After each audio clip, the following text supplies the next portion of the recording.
खुर्सानी, आज त सरले दिनभरि पढाउनु भयो, बल्ल बल्ल छुट्टी पाइयो। हो काउली, आज त मलाई धेरै नै थकाइ लाग्यो।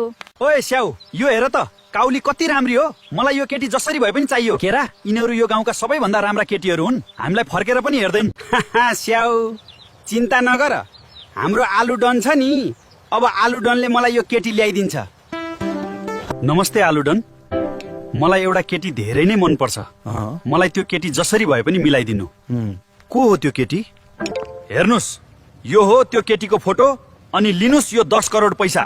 अब त्यो केटी मलाई जसरी भए पनि मिलाइदिनुस्। आज त कलेजबाट फर्किन धेरै नै ढिलो भयो।